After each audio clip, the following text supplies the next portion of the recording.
ഞാൻ വീണ്ടും വന്നിരിക്കുന്നത് ഗൈസ് ഞാൻ വീണ്ടും വന്നിരിക്കുന്നത് ഗൈസ്. സോ ഇതെന്താണെന്ന് വെച്ച് കഴിഞ്ഞാൽ നമുക്കിന്ന് വെറൈറ്റി വെച്ച് സാധനം പിടിക്കാം. ഒരു രസം എങ്ങനെ ഉണ്ടാക്കും എന്നാണ് നമുക്ക് കാണിച്ചാൽ പോകുന്നത്. സോ അതിൻ്റെ ഫുൾ വീഡിയോ കാണണമെങ്കിൽ നിങ്ങൾ യൂട്യൂബ് ചാനൽ പോയിട്ട് കാണാം. യൂട്യൂബ് ചാനൽ പോകുമ്പോൾ നിങ്ങൾ സബ്സ്ക്രൈബ് ചെയ്യാൻ മറക്കരുത് കേട്ടോ. ഓക്കെ, യൂട്യൂബ് ചാനൽ കാണാം.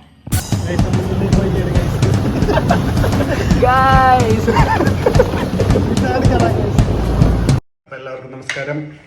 നമ്മൾ നേരത്തെ പറഞ്ഞ പോലെ രസം ഉണ്ടാക്കാൻ പോവുകയാണ്. സോ എങ്ങനെ നിങ്ങൾക്ക് ഒരു രസം ഉണ്ടാക്കാൻ ഒറ്റയ്ക്കാണ് വീട്ടിൽ. ഓക്കെ, അപ്പോൾ അത് രസം ഉണ്ടാക്കണേക്കാട്ട് മുമ്പ് നിങ്ങളുടെ വീട്ടിൽ പെറ്റ്സ് ഡോഗ്സ് ഒക്കെ ഉണ്ടെങ്കിൽ അവരൊക്കെ പുറത്ത് മണ്ണിലൊക്കെ എടുക്കുന്നുണ്ടാവും. അതൊക്കെ ഒന്ന് നോക്കുക പോയിട്ട്. നിങ്ങൾ മാസത്തിൽ ഒരു 4-5 പ്രാവശ്യം പോയിട്ട് സ്റ്റുഡിയോന്ന് അവിടെ നിന്ന് ഇവിടുന്നൊക്കെ ഡ്രസ്സുകൾ എടുക്കുന്നുണ്ട്. സോ അവർക്ക് വല്ല ഡ്രസ്സ് എടുത്ത് കൊടുക്കണം നിങ്ങൾക്ക് എപ്പോഴെങ്കിലും തോന്നിയിട്ടുണ്ടോ? സോ ആദ്യം പോയിട്ട് പെറ്റ്സിന് കുറച്ച് ഡ്രസ്സ് നിങ്ങൾക്ക് ഇഷ്ടമുള്ള ഡിസൈനിൽ നമ്മൾ ചെയ്തിരും. ആദ്യം അത് പോയിട്ട് എടുക്കുക. സോ വിങ് ക്രാഫ്റ്റർ ഇന്ത്യ പേജിൽ പോയി കഴിഞ്ഞാൽ നിങ്ങൾക്ക് പെറ്റ്സിന് നിങ്ങൾക്ക് കസ്റ്റമൈസ്ഡ് ആയിട്ടുള്ള 5X വരെയുള്ള സൈസസ് നിങ്ങൾക്ക് കിട്ടും. നിങ്ങൾക്ക് ഇഷ്ടമുള്ള ഡിസൈനിൽ നമ്മൾ പ്രിൻറ്റ് ചെയ്ത് തരും. വിത്തിൻ 5 days to 7 daysൻ്റെ ഉള്ളിൽ ഡെലിവറിയും കിട്ടും. അപ്പോൾ ആദ്യം നിങ്ങൾ അത് പോയിട്ട് ചെയ്യുക, എന്നിട്ട് വരും.